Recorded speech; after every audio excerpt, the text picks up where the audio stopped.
Hello dear students, so welcome to Singh style of maths.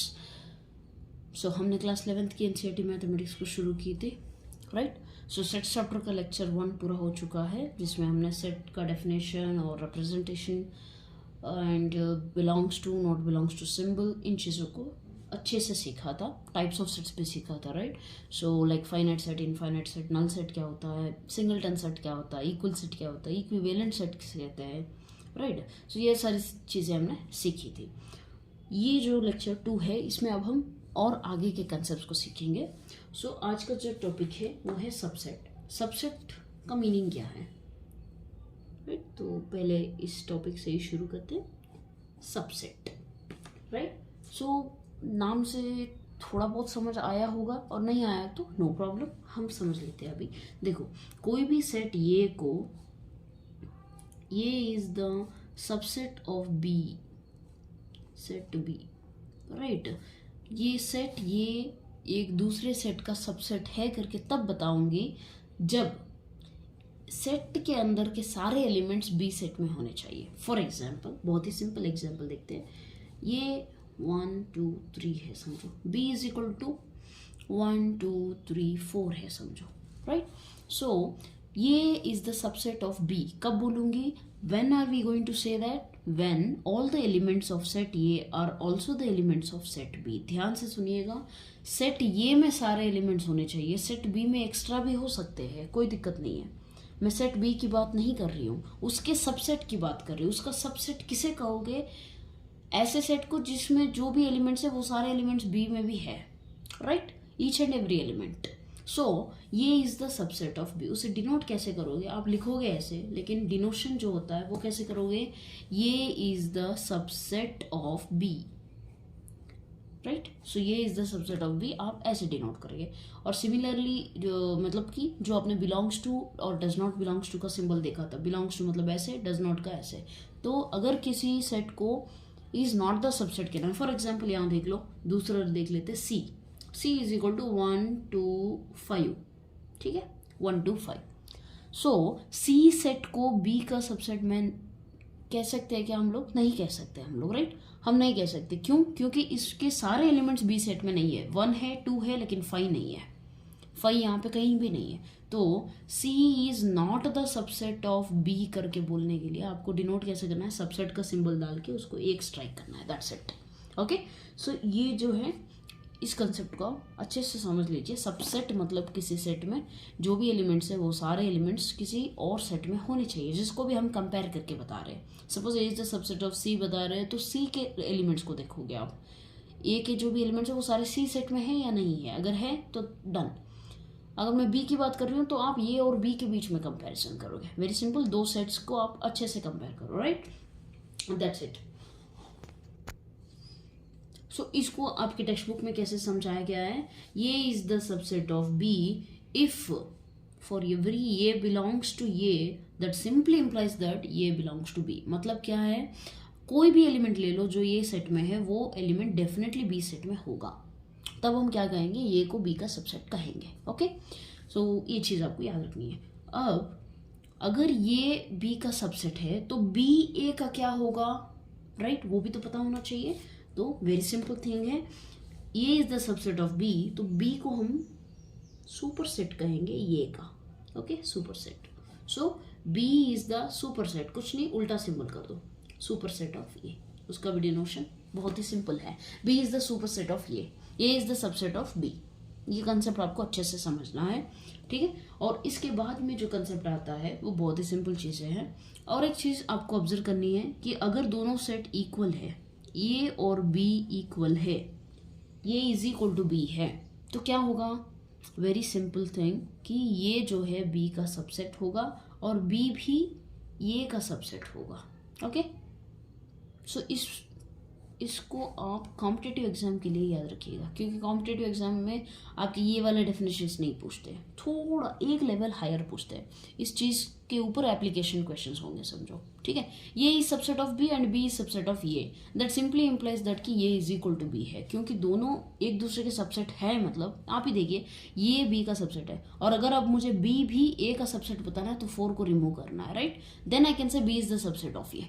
और अगर दोनों को एक दूसरे का सबसेट बता रहे हैं तो very simple, it is very very clear कि ये is equal to B.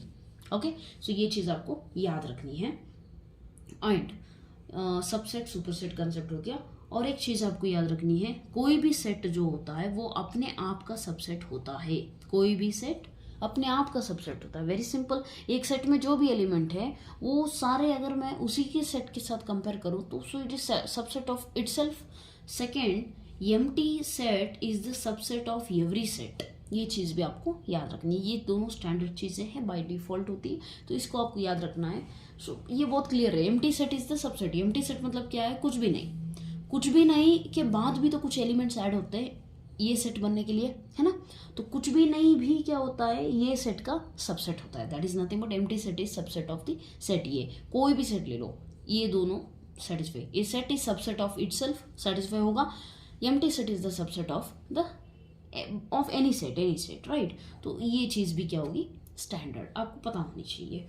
Next हम जो कंसेप्ट सीखने वाले वो है पावर सेट। बहुत ही क्लियर है और बहुत आसान है वो भी, राइट।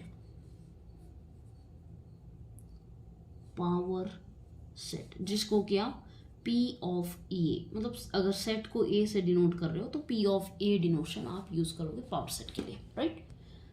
पावर सेट का मतलब क्या होता है, very simple, collection of all. वो भी अगर सेट है तो कलेक्शन ही होगा, लेकिन उसमें कैसे कलेक्शन होंगे, collection of all possible subsets of a set. बहुत ही सिंपल चीज है, ये आपको याद रखना है। पावर सेट किसे कहोगे, बहुत सिंपल है, सेट है तो कलेक्शन है। कलेक्शन किस चीज का है, कलेक्शन ऑफ सबसेट्स, राइट। उन सारे सबसेट्स को, मतलब जो भी पॉसिबल सबसेट एक सेट के बन सकते हैं उन सबको एक कलेक्शन के फॉर्म में लिख लो, सेट ब्रैकेट्स जो होते हैं उनके बीच में लिख लो, तो that particular set is called as power set of that corresponding set ये। ओके, फॉर एग्जाम्पल यहीं पे देख लेते हैं, set A is equal to, अगर मैं 1, 2 लिखूं और इसके पॉसिबल सबसेट्स अगर मैं बताने को, तो फर्स्ट तो यही है कि empty set is the subset of every set and set itself भी सबसेट होता है, राइट। और पॉसिबल क्या है, 1 is the subset, 2 is also the subset, है ना, ये एलिमेंट इसके अंदर है, तो these are all what possible subsets. इनको अगर मैं ब्रैकेट्स में एनक्लोज कर लूँ, सेट के फॉर्म में लिख लूँ, तो that is nothing but the power set of this set A, right. एक और एग्जाम्पल ले लेते हैं, A is equal to suppose A B C. Okay, A B C, इनके सबसेट आप लिखिए, तो पहली चीज तो एज यूजुअल एम्प्टी सेट और set itself, these two are the subset, right.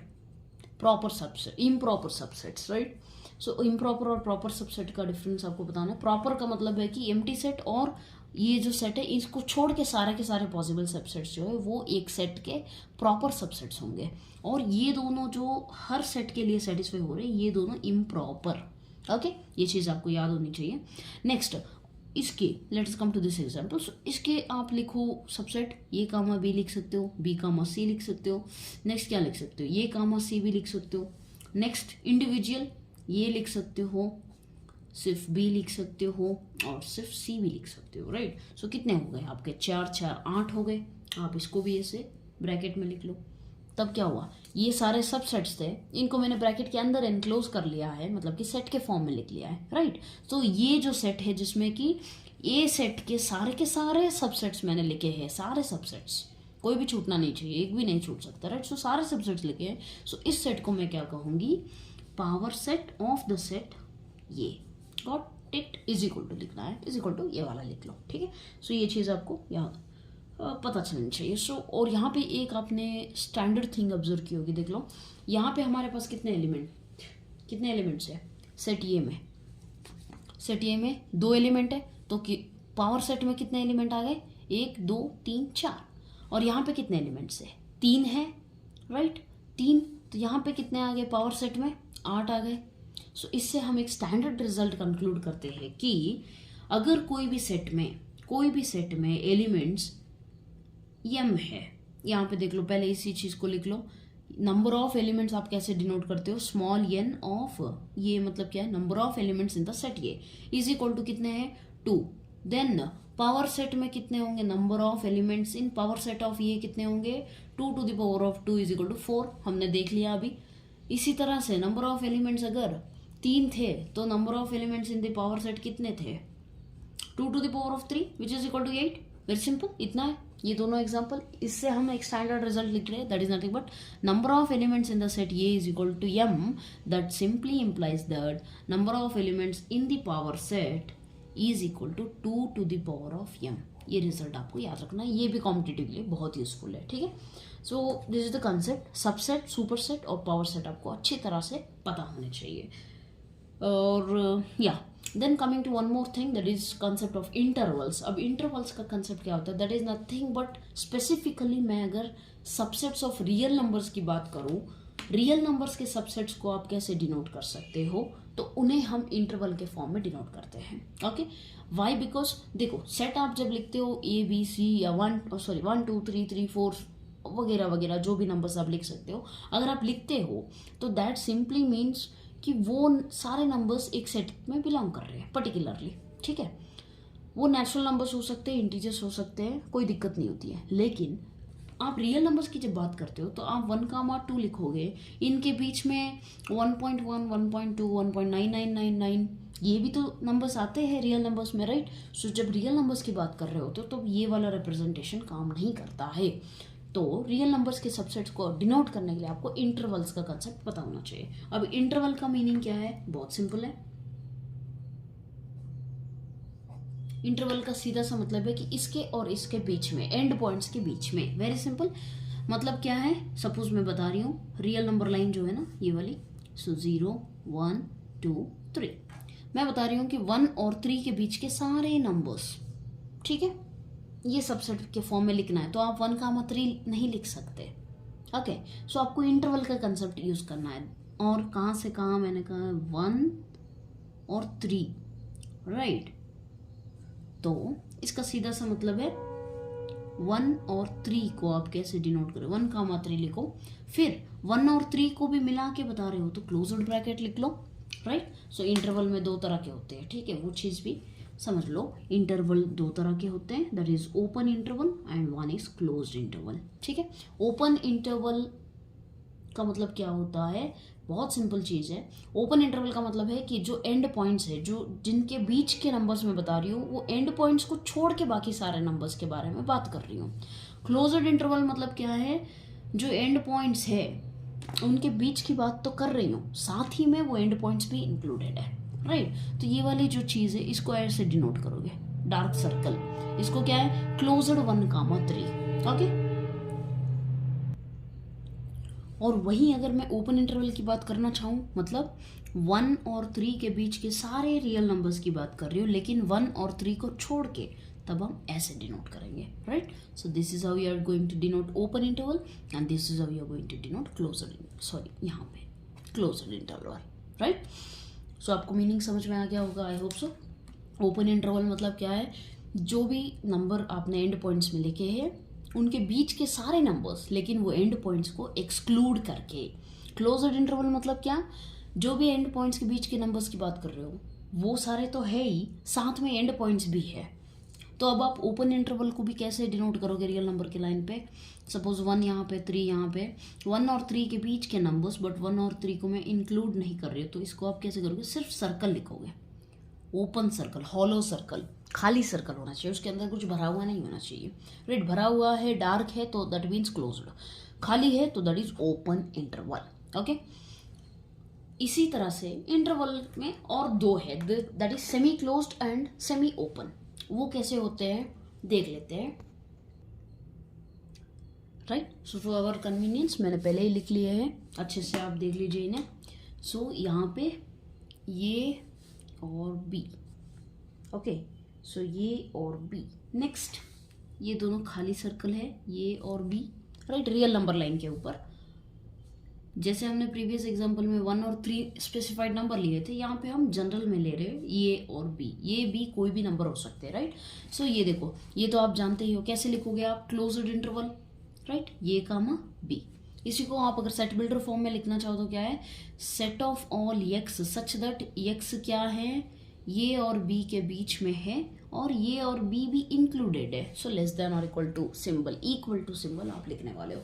वहीं अगर आप इन्हें लिखना चाहो तो ये क्या है? Open interval, I just taught you right now. Right. ये कामा बी x सच दैट ये less than x less than b, लेकिन इक्वल टू नहीं लिखना है क्योंकि इंक्लूडेड नहीं है। नेक्स्ट, इसका मतलब क्या है, एंड पॉइंट b तो इंक्लूडेड है यानी क्लोज्ड, लेकिन एंड पॉइंट ये हम इंक्लूड नहीं कर रहे। तब हम क्या लिखेंगे, set of all x such that ये less than x less than और इक्वल टू b, यानी कि x की सारी वैल्यूज जो b और b से कम है वो सारी वैल्यूज, और x की सारी वैल्यूज जो ये से ज़्यादा है लेकिन ये के बराबर नहीं है। ओके, सो इस चीज़ को। नेक्स्ट, इसको कैसे लिखोगे, डार्क सर्कल कहाँ है, ये, यानी कि ये is included, b is excluded. Very simple, x such that ये लेस देन और equal to x less than b। This is the concept of interval, जो आपको बहुत ही अच्छी तरह से पता होना चाहिए। Okay, so this how you are going to define. और अगर हम कंप्लीटली रियल नंबर्स को बताना चाहते हैं, for example x is greater than और equal to 2, x belongs to real number, तो आप कैसे लिखोगे इन चीज़ों को, वेरी सिंपल। यहाँ पे एंड पॉइंट कौन सा है, 2, और इस तरफ का एंड पॉइंट मुझे नहीं पता है, 2 से शुरू होगा और इक्वल टू है, तो this is closed interval.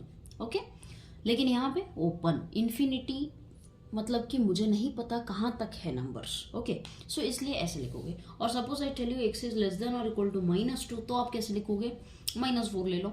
x belongs to real number, तो कैसे लिखोगे, -4 से छोटे इस तरफ, यानी माइनस इन्फिनिटी तक भी जाएगा, और लेस देन और इक्वल टू है तो -4 इंक्लूडेड, एंड माइनस इन्फिनिटी तो मुझे नहीं पता है एग्जैक्टली, तो इसलिए उसे ओपन इंटरवल से रिप्रेजेंट करोगे, right. So this is all about your intervals which are like subsets of real number के फॉर्म में पढ़ते हैं हम इन्हें। Okay, so subset, superset, power set और ये इंटरवल फॉर्म्स जो है, इन्हें आप यूज करके आपका जो थर्ड एक्सरसाइज है आई गेस 1.3, तो उसे आप आराम से पूरा कर सकते हो, इसमें कोई डाउट नहीं है, ठीक है। नेक्स्ट, एक और चीज़ है जो फिफ्थ एक्सरसाइज के लिए यूज़ होने वाली है, वो सारी चीज़ें, that is Venn diagrams and universal set. आपको पता होना चाहिए क्या होता है, सबसेट जो रिप्रेजेंट कर रहे हैं, लेकिन सबसेट अगर हम यूनिवर्सल सेट को कंसिडर करके बोल रहे हैं तो यूनिवर्सल सेट होता क्या है वो इंपॉर्टेंट है। देर आफ्टर वेन डायग्राम क्यों यूज़ होते हैं, राइट, या फिर कैसे यूज़ किए जाते हैं उन्हें भी, राइट, वो ड्रा तो कर देते हो पर वहाँ पे क्या क्या रिप्रेजेंटेशंस है वो आपको पता होने चाहिए। और operations on sets, operations in the sense very simple, plus minus, जो आप नंबर्स के बीच में जो आप ऑपरेशन करते हो, प्लस माइनस इनटू डिवीजन, उसी तरह से यहाँ पे सेट्स में आपको सिर्फ 3 ही है, that is plus minus and that is union, intersection and difference. ये 3 ऑपरेशंस होते हैं। ये सब क्या है ये भी अभी जानेंगे। Okay, so coming to first universal set. Universal set का मतलब क्या होता है,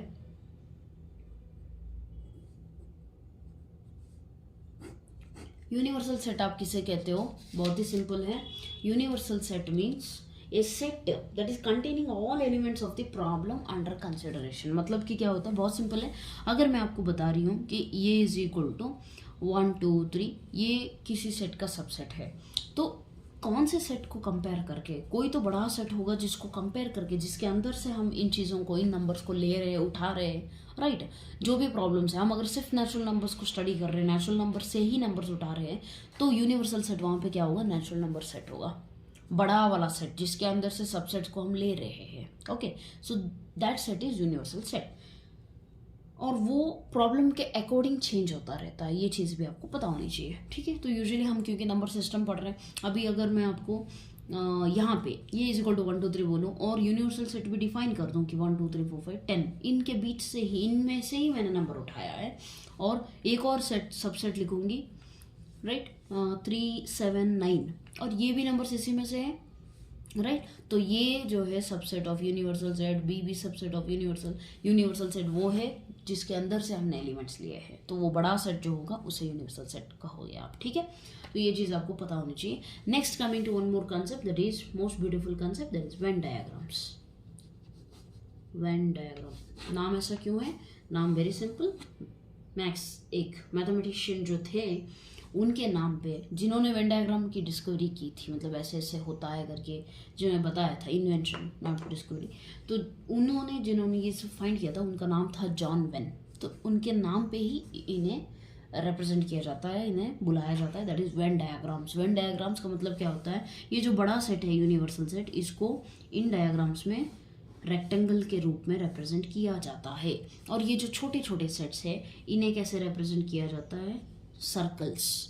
ठीक है, सबसेट्स को सर्कल से और यूनिवर्सल सेट को रेक्टेंगल से डिनोट किया जाता है। ठीक है, अगर सिर्फ ये सेट में लिखना चाहती हूँ तो ऐसे लिखूंगी, राइट। ये जो बड़ा सेट है ये यूनिवर्सल सेट है, ओके, आपको पता होना चाहिए यूनिवर्सल सेट है ये वाला। ठीक है, रेक्टेंगल में जो लिखा है इसे यूनिवर्सल सेट कहोगे। और ये जो सर्कल लिखा है ये क्या है, ये आपका सेट ये है। अब देख लो यहाँ पे एलिमेंट्स क्या है, 1 2 3, तो उसको सर्कल के अंदर लिखो 1 2 3। उसको छोड़ के जो भी यूनिवर्सल सेट में एलिमेंट्स है वो सारे आप ये से बाहर लिखो, तो दैट इज नथिंग बट 4 5 6 7 8 9 10। ठीक है, ऐसे आप डिनोट करोगे। नेक्स्ट, अगर मैं बी सेट को भी लिखना चाहती हूँ क्योंकि जिसका यूनिवर्सल सेट भी यही है, तो आप उसे कैसे लिखोगे, राइट। तो उसे आपको लिखने के लिए क्या करना होगा, एक सेट लिखोगे, उसे कंबाइन करोगे, फिर लिख लोगे। तो उसे हम धीरे से अभी सीख लेंगे। मैं पहले आपको यूनियन और इंटरसेक्शन कंसेप्ट सीखना है, जिसके बाद आप ये कंसेप्ट को लिख सकते हो। सो वेन डायग्राम आप समझ गए होंगे। वेन डायग्राम वेरी सिंपल है, सेट्स को रिप्रेजेंट करने के लिए कोई डायग्राम यूज करते हैं, और वो डायग्राम क्या है, यूनिवर्सल सेट को रिप्रेजेंट करने के लिए रेक्टेंगल लेते हैं, और सबसेट्स को रिप्रेजेंट करने के लिए सर्कल्स लेते हैं, और सबसेट के जो भी एलिमेंट्स है वो उस सर्कल के अंदर लिखेंगे, और रिमेनिंग जो भी एलिमेंट्स है जो अभी भी बाकी है यूनिवर्सल सेट में, उन सारों को इस रेक्टेंगल के अंदर फिल करेंगे। Okay, this is concept of Venn diagram. अब कंसेप्ट है operation on sets. Using Venn diagram आप अच्छे से सीख सकते हो, बहुत आसान है। ऑपरेशंस ऑन सेट्स, क्या क्या ऑपरेशंस है जो सेट्स के लिए यूज किए जाते हैं उन्हें अभी सीखेंगे, right. Operation of sets, first one क्या है, union of sets. Union of sets, नाम ही बता रहा है, यूनियन मतलब क्या है, मिलन, मिलाना, राइट। यूनियन ऑफ सेट्स, दो सेट्स को मिला के लिखो आप, मतलब क्या है, आप ये यूनियन बी जो होगा वो भी एक सेट ही होगा, लेकिन उस सेट में क्या होंगे, उस सेट में सारे वो एलिमेंट्स होंगे जो सेट ए में भी है और बी में भी है, प्रोवाइडेड। एक और चीज आपको ये याद रखनी है कि अगर कोई भी एलिमेंट 2 बार रिपीट हुआ है, 3 बार हुआ है, तो उसे आप एक ही बार लिखोगे। सेट में हम एलिमेंट्स को रिपीट नहीं करते हैं, गॉट इट। सो आप क्या लिख सकते हो, यूनियन ऑफ सेट्स अगर लिखना चाह रहे हो तो आप कैसे लिखोगे, फॉर एग्जाम्पल इसी को ले लो, ये इज इक्वल टू 1 2 3 और बी इज इक्वल टू 3 7 9 है, ये यूनियन बी लिखो, मतलब क्या है, बहुत ही सिंपल है। पहले यहाँ देख लो, ये क्या है, वेन डायग्राम, जिसमें ये रेक्टेंगल रिप्रेजेंट करता है यूनिवर्सल सेट, मतलब कि 1 2 3 जो भी नंबर्स है, राइट, 1 2 3 and 4 5 6 7 9, सॉरी 8 भी है ना, 8 10, राइट, ये सारे नंबर्स है। इसमें से 1 2 3 जो नंबर थे वो कौन से थे, सेट ये वाले नंबर्स, और 3 7 9 जो है वो सेट बी के नंबर्स है ना, right. So set A and set B, this is nothing but set A, this is set B. अब मैंने आपको क्या बताया कि union of sets, union of sets मतलब दोनों को कंबाइन करके लिखो, दोनों को कंबाइन करके, यानी कि कौन सा सेक्शन है, यही है ना टोटल। तो उसको रिप्रेजेंट कैसे करते हो, ये तो डायग्रामेटिकली इवेंट डायग्राम को यूज करके रिप्रेजेंट करने के लिए आप डिनोट करते हो symbol U, A union B is equal to, लिखो सारे एलिमेंट्स कौन से है, 1 2 3, और 3 फिर से है तो उसे दोबारा नहीं लिखना है, एक ही बार लिखना है, 3 7 9। ठीक है, ये यूनियन बी आपने एलिमेंट्स लिख लिए। इसका स्टैंडर्ड डेफिनेशन आप कैसे बताओगे, A union B is equal to set of all the x values such that x belongs to set A में होना चाहिए, और x belongs to set B, दोनों में से कोई सी भी सेट में हो सकता है, लेकिन सारे एलिमेंट्स लिखने हैं और रिपीटेड एलिमेंट्स को नहीं लिखना है। ठीक है, this is union of sets. अब और एक सेट आता है, वो कौन सा है, इंटरसेक्शन, सॉरी, और एक operation, that is nothing but intersection, intersection of sets, intersection of sets. इसका कंसेप्ट क्या है, इसका भी कंसेप्ट बहुत ही सिंपल है। इंटरसेक्शन नाम ही बता रहा है, इंटरसेक्शन मतलब क्या है, दो लाइन इंटरसेक्ट कर रही है, का मीनिंग क्या है, कहीं ना कहीं जाके मिल रही है, राइट, इंटरसेक्टिंग पॉइंट। उसी तरह से दो सेट्स के इंटरसेक्शन का मीनिंग ये है कि दोनों सेट्स में कोई ना कोई एलिमेंट कॉमन होता है, तो उसे हम क्या कहेंगे, इंटरसेक्शन, राइट। मतलब क्या है, ये इंटरसेक्शन को आप डिनोट करोगे जस्ट ऐसे उल्टा यू जो शेप है ना, ये वाला शेप लिख के आप इंटरसेक्शन को डिनोट करोगे। इसका मीनिंग क्या है? वेरी सिंपल, अभी जो हमने लिखा वही एग्जांपल ले लेते हैं। सेट ए में क्या है 1 2 3, सेट बी में क्या था 3 7 9। ये देखो ये रीजन जो है, ये रीजन आपका जो है ना, ये वाला कॉमन रीजन है जो सेट ए और सेट बी के लिए, दोनों के लिए। इसीलिए हमने इस रीजन में ही 3 को लिखा है, ना कि दूसरे नंबर को। 3 को क्यों लिखा है? क्योंकि वही एक ऐसा नंबर है जो सेट ए में भी है और सेट बी में भी है, right. So A intersection B is equal to सिर्फ 3, राइट। अगर मैं लिख लूँ कि ये इज इक्वल टू 1 2 3 4 और बी इज इक्वल टू 2 4 6 8, तो ये इंटरसेक्शन बी ऐसे एलिमेंट्स के लिए क्या होगा? ये इंटरसेक्शन बी कॉमन एलिमेंट लिखिए ना, 2 कॉमन है, 4 भी कॉमन है, लिख लो 2 4, गॉट इट। लेकिन जो प्रीवियस एग्जाम्पल है उसमें सिर्फ 3 कॉमन है, okay. So intersection of the sets मतलब उसे भी आप स्टैंडर्ड वे में कैसे डिनोट करोगे, डिफाइन करोगे, sorry. A intersection B is equal to set of all x such that x belongs to A and x belongs to B. इस word पे फोकस किया जाए, एंड यानी कि इंटरसेक्शन। और जब यूनियन की बात कर रहे हैं तो और यानी कि दोनों में से कोई सी भी एक सेट में हो सकता है। एंड का मतलब है दोनों सेट में होना ही है उस एलिमेंट को, ओके। तो ऐसे चीज को आप क्या कहोगे? ए इंटरसेक्शन बी डिनोट करोगे और इंटरसेक्शन ऑफ सेट्स कहोगे उन्हें, ठीक है। So this is one concept. Next operation जो आता है, और एक चीज यहाँ पे एक नोट पॉइंट आपको याद रखना है, वो ये कि अगर इंटरसेक्शन 0 है यानी कि एम्प्टी सेट है, तो ऐसे सेट्स को हम डिसजॉइंट सेट्स कहेंगे। फॉर एग्जाम्पल, बहुत ही अच्छे से देख लो, ये इज इक्वल टू, मैं लिख रही हूँ 1 2 3 और सेट बी को मैंने ले लिया 4 5 6। अब अगर मैं आपसे पूछूं कि इन दोनों सेट में कॉमन एलिमेंट क्या है, लिखिए, इस सेट में लिखिए। ये इंटरसेक्शन बी भी तो एक सेट है, उस सेट के अंदर वो एलिमेंट्स लिखेंगे जो इन दोनों सेट्स में कॉमन है। अब यहाँ पे देखेंगे तो कोई भी कॉमन एलिमेंट नहीं है, आप कुछ भी नहीं लिख सकते हो, दैट इज एम्प्टी सेट। तब इन दोनों सेट्स को एक स्पेशल नाम से कहते हैं, that is A and B are disjoint sets. ये वर्ड आपको याद होना चाहिए, डिसजॉइंट सेट्स, ठीक है। डिसजॉइंट सेट्स का मतलब very simple, A intersection B is equal to empty set होना चाहिए और number of elements in the A intersection B. अब एम्प्टी सेट है तो कितने एलिमेंट्स है? 0 एलिमेंट्स है, राइट, 0। ये 2 कंडीशंस आपको याद होनी चाहिए। This is called disjoint set, okay. Disjoint set का डेफिनेशन है। नेक्स्ट आपका जो ऑपरेशन आता है वो है difference of sets. Disjoint sets को आप वैसे वेन डायग्राम में कैसे रिप्रेजेंट करोगे? सेट ए और सेट बी दोनों दूर है क्योंकि इनका कोई भी कॉमन रीजन नहीं है, इंटरसेक्शन है ही नहीं, तो आप ऐसे डिनोट करोगे। सो अब आते हैं डिफरेंस ऑफ सेट्स में। डिफरेंस का मतलब आप पहले से भी जानते हो, डिफरेंस का मतलब क्या होता है? माइनस करना, सब्ट्रैक्शन, राइट। सो सेट्स में सब्ट्रैक्शन कैसे किया जाता है? ये माइनस बी और बी माइनस ये सेम है? नहीं है बिल्कुल भी। ये कैसे है जस्ट समझ लो। ये माइनस बी का मतलब क्या है? उससे पहले आपने जो पढ़ाई की हुई है अब तक, जो सब्ट्रैक्शन आप जानते हो, उसके बेसिस पे आप बता सकते हो। 6 - 4 का मतलब क्या है? 6 ऑब्जेक्ट्स में से 4 ऑब्जेक्ट्स को मैं निकाल देती हूँ तो कितने ऑब्जेक्ट्स बचे हैं मेरे पास? अभी भी 2 ऑब्जेक्ट्स बचे हैं, राइट। 6 - 4 इज इक्वल टू 2 का मीनिंग ये होता है। उसी तरह से मतलब क्या है, देखो 6 में से 4 निकाल रहे हो, अभी ये माइनस बी का मतलब क्या है? सेट ये में से अगर कोई भी बी का एलिमेंट आया है तो उसे निकाल दो। For example, very simple thing अभी देख लेते, A is equal to 1 2 3 4, B is equal to 2 4 6 8, okay. अब अगर मैं आपसे पूछूं ए माइनस बी लिखिए, ए माइनस बी का मतलब क्या है? आपको लिखना तो सेट ये कोई है, सेट ये जो भी एलिमेंट्स है वो सारे लिखो, लेकिन इसमें अगर कोई भी बी सेट का एलिमेंट आया है तो उसे निकाल दो। देखो बी सेट में 2 4 6 है, इसमें 2 4 है, तो उसे निकाल दो। निकालने के बाद क्या बचा? 1 लिख सकते हो, 3 लिख सकते हो, राइट। दिस इज, अगर मैं बी माइनस ये बताऊं तो क्या है? बी सेट, उसके अंदर से आप ए सेट को निकाल दो, मतलब ए सेट का कोई भी एलिमेंट है, यस 2 4 है तो निकाल दो। उसको निकाल के आप बी सेट फिर से लिखो 6 8, निकालने के बाद जो बचा है वो लिखा है, राइट। सो ये माइनस बी, और आपने यहीं पे ऑब्जर्व कर लिया, देखो ये माइनस बी माइनस ए कभी भी इक्वल नहीं होते हैं, okay, you must remember that.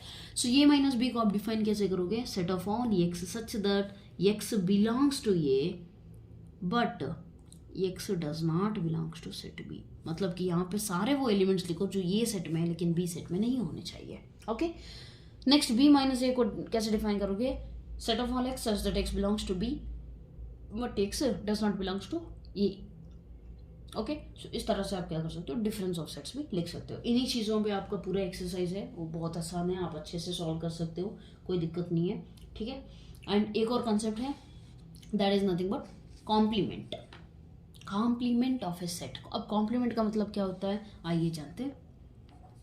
Complement, complement of a set, इसको डिनोट किया जाता है, जो भी सेट के बारे में बता रहे हो उसके ऊपर डैश डाल दो।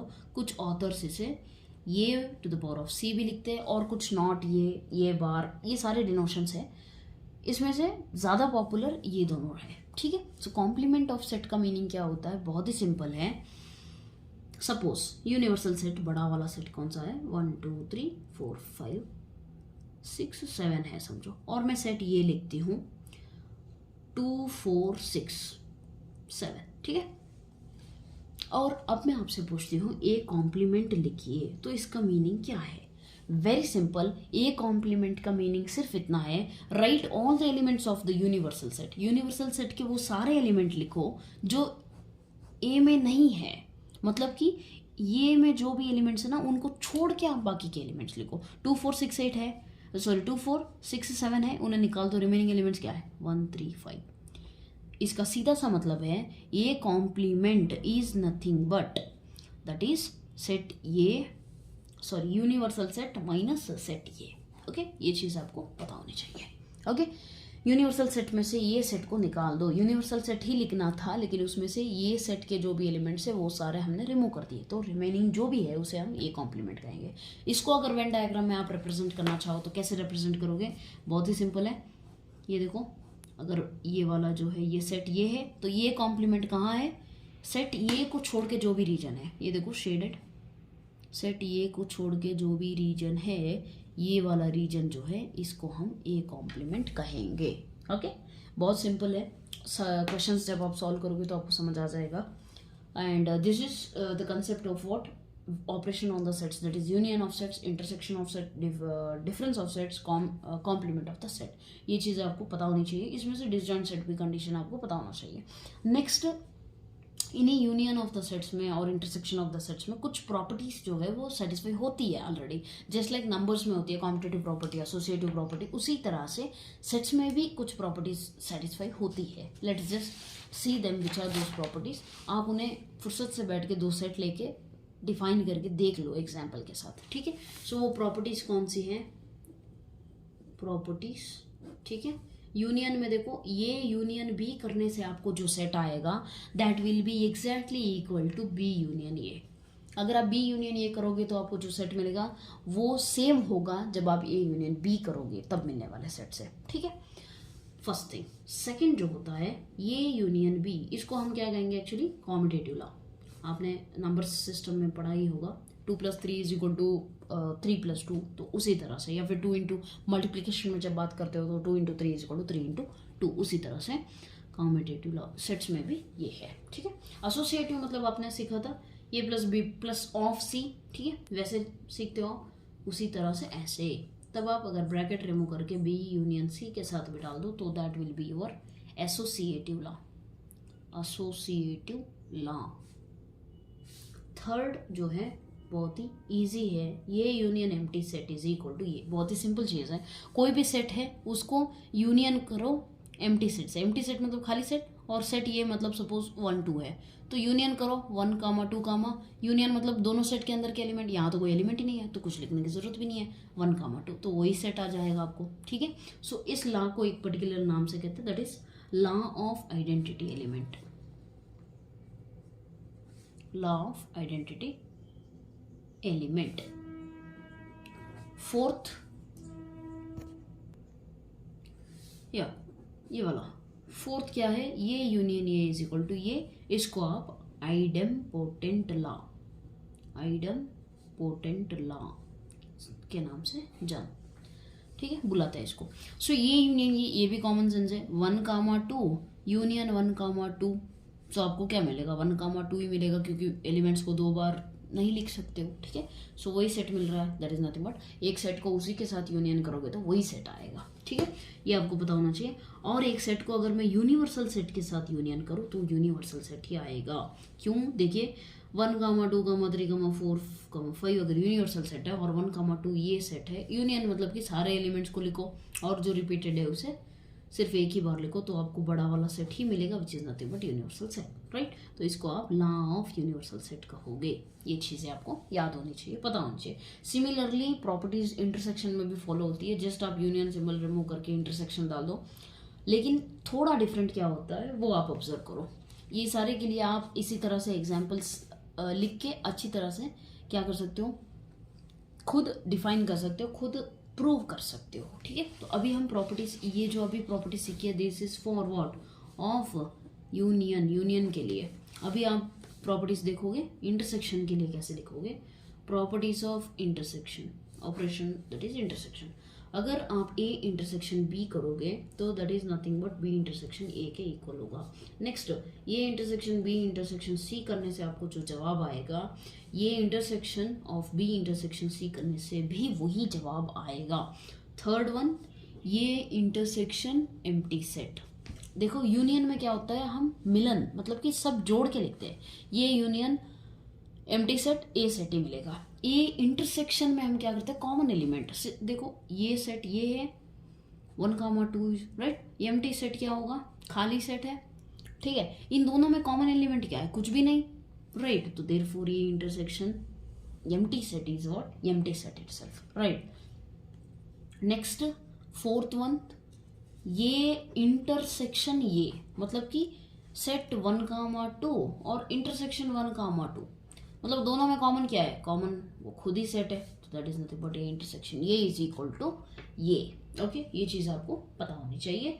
नेक्स्ट फिफ्थ प्रॉपर्टी जो है, यूनिवर्सल सेट के साथ इंटरसेक्शन करोगे, यूनिवर्सल सेट बड़े सेट के साथ इंटरसेक्शन कर लो तो आपको छोटा सेट ही मिलेगा, राइट। ये भी आपको पता होना चाहिए। सो यहाँ पे भी इसको आइडेम्पोटेंट, ये इंटरसेक्शन ये इज इक्वल टू ये को आइडेम्पोटेंट ला कहते हैं। नेक्स्ट यहाँ पे एक और चीज एक्स्ट्रा हो जाती है, that is distributive law. Distributive law आप जानते थे, ए प्लस बी, ये इंटू बी प्लस सी होता था, तो पहले ये इंटू बी होके फिर प्लस मार्क ये इंटू सी होता था, राइट। तो उसी तरह से सेट्स में क्या होता है, ये इंटरसेक्शन बी यूनियन सी अगर है तो ये इंटरसेक्शन बी कर लो, फिर यूनियन सिंबल डालो, फिर से ये इंटरसेक्शन सी, वेरी सिंपल। यहाँ फिर ये सिंबल, फिर से ये वाला, ठीक है। So this is how you are going to write the distributive law, ठीक है। ये चीज़ें आपको अच्छी तरह से पता होनी चाहिए। और वेन डायग्राम में डिनोट करना भी आपको आना चाहिए, that is I hope you know it, right. Intersection कैसे करोगे, ये रीजन आपका इंटरसेक्शन है। यूनियन कैसे डिनोट करोगे, यूनियन का मतलब क्या है, सब मिला के। नेक्स्ट, अगर डिफरेंस ये माइनस बी, वो भी आपको सीखना चाहिए। ये माइनस बी का मतलब क्या है, ये सेट पूरा लेकिन उसमें से बी सेट वाले एलिमेंट्स को रिमूव कर रहे हो। नेक्स्ट, ये कॉम्प्लीमेंट का मतलब क्या है, रिमेनिंग, ये को छोड़ के जो दूसरा एरिया है, ओके। ये चीज़ें आपको पता होनी चाहिए, प्रॉपर्टीज ऑफ इंटरसेक्शन और यूनियन, ये ऑपरेशंस अच्छी तरह से सीख लो। एंड ये minus B is not equal to B minus A वाला कंडीशन भी आपको पता होना चाहिए। And now one more thing, एक नोट पॉइंट के तौर पर आप जो याद रख सकते हो वो ये है, देखो ये माइनस बी और ए इंटरसेक्शन बी और बी माइनस ए, इन तीनों में कुछ भी कॉमन नहीं होता है, ठीक है। आप चाहे तो वेन डायग्राम में देख लो, ये वेन डायग्राम है, सपोज मैं ये सेट लिख रही हूँ और बी सेट लिख रही हूँ, ठीक है। ये वाला रीजन जो है ये क्या डिनोट कर रहा है, सिर्फ ये वाला, बी के एलिमेंट्स रिमूव हो चुके, तो दैट इज नथिंग बट ये माइनस बी। और अगर मैं इसको बताऊं, ये वाला रीजन ये क्या होगा, बी माइनस ये, ओके। और अगर मैं इस रीजन की बात करूं, ये रीजन क्या है, ये इंटरसेक्शन बी। आप डायग्राम से, इस फिगर से ही देख सकते हो कि इन तीनों के एलिमेंट्स डिफरेंट ही है। ये देखो, ये वाले एलिमेंट्स और ये वाले एलिमेंट्स और ये वाले सब सेपरेट सेपरेट है, राइट। तो इसको हम क्या कहते हैं, जहाँ कोई भी कॉमन एलिमेंट एग्जिस्ट नहीं करता, उन्हें आप डिसजॉइंट सेट्स कहते हो। जब हम 3 सेट की बात कर रहे हैं तो फिर, और तीनों भी एक दूसरे के साथ डिसजॉइंट है, तो हम क्या बोलेंगे, these 3 are mutually disjoint sets, okay. तो ये चीज़ आपको पता होनी चाहिए, राइट। सो इन इतने नॉलेज के बेस पे आप अपना एक्सरसाइज जो है थर्ड हो गया क्या, नहीं, थर्ड और फोर्थ एक्सरसाइज आराम से कर सकते हो। Even I guess fifth exercise भी कर सकते हो। ओके, फिफ्थ एक्सरसाइज में भी आपको क्या करना है, कॉम्प्लीमेंट ऑफ द सेट्स जो है वो प्रॉपर्टीज को थोड़ा सा देख के उसे भी आप सॉल्व कर सकते हो। या I help you out with few problems. पहले आप इन कंसेप्ट को अच्छी तरह से क्लियर कर लीजिए, उसके बाद में हम क्या करेंगे, पहले आप इस कंसेप्ट को देख लीजिए, उसके बाद आप ट्राई कीजिए अपने आप कुछ क्वेश्चंस को। अगर आ जाए तो अच्छी बात है, नहीं तो नेक्स्ट लेक्चर में मैं क्या करूँगी, आपको ये सारी चीज़ों को एक्सप्लेन कर दूँगी। Okay, in the next lecture, क्योंकि एक साथ बड़ा लेक्चर हो जाएगा, तो कमिंग लेक्चर में ही मैं आपको एक्सरसाइज प्रॉब्लम्स एक्सप्लेन करूँगी 1.3 एंड 1.4 के, इवन 1.5, तो यहाँ पे कॉमा डाल दीजिए। सो इन चीज़ों को हम अगले लेक्चर के लिए रख लेते हैं। कंसेप्ट को आप फिर से ध्यान से देखिएगा, पहले स्लो में देखिए, नॉर्मल स्पीड पे देखिए, फिर अगर समझ आ गया है तो फिर से रिवाइज करने के लिए आप क्या कर सकते हो, 2x स्पीड पे भी देख सकते हो। ठीक है, ऐसे आप अच्छे से देख लीजिए। कहीं भी कोई भी डाउट है तो feel free to comment down in the comment section, that's only for you, right. Comment section है, वहाँ पे आपको जैसा भी लगा हो वीडियो, उसमें जो भी डाउट्स हो आप अच्छे से वहाँ पे पूछ सकते हैं। तो according to my free schedule I will answer those questions. Okay, and if you find this video helpful, आप एक छोटी सी मदद ये कर सकते हैं कि आप अपने फ्रेंड्स ग्रुप में, अपने जो भी पहचान के लोग हैं उनके ग्रुप में आप इसे शेयर कर सकते हैं। मतलब कि ऐसे लोगों को ही शेयर कीजिए जिनकी हेल्प हो सकती है इस वीडियो से, ऐसे नहीं कि सबको शेयर करते बैठो, राइट। सो उन स्टूडेंट्स तक पहुंचाइए जिनको क्लास में नहीं समझ आ रहा है, या फिर कोई डाउट हो तो उन्हें पूछने की हिम्मत नहीं हो रही है, या समझ नहीं आ रहा है, सीख नहीं पा रहे ठीक से, तो do help those people, right. After all the main purpose is just be happy and share everything that it is possible, right. The knowledge को आप जितना शेयर करोगे उतना अच्छा है। तो that's even a small help for me also that you would be doing by watching this video, right, by sharing this video, sorry. और that's it. कोई भी डाउट हो तो आप कमेंट सेक्शन में बता सकते हो। इसी तरह से हम जो भी कंप्लीट क्लास 11 की मैथमेटिक्स है उसे कंप्लीट करेंगे, और वो होने के बाद class 12 then even higher studies की मैथमेटिक्स को भी मैं डील करूँगी। So that's it. कोई भी स्टेप में आपको लगता है कोई मिस्टेक है, देयर इज़ अ पॉसिबिलिटी कि कभी फ्लो में हम बताते मिस्टेक कर देते हैं, तो उसके लिए एक सिंसियर एपोलॉजी, और आप उसको टाइम स्टैम्प के साथ में, मतलब कौन से टाइम पे, कौन से सेकंड पे आपको डाउट है या फाइंड करते हो कि कोई मिस्टेक है, आपको लग रहा है, तो आप उसे कमेंट सेक्शन में बता सकते हो। Okay, so that's all for today. Thank you so much, God bless you.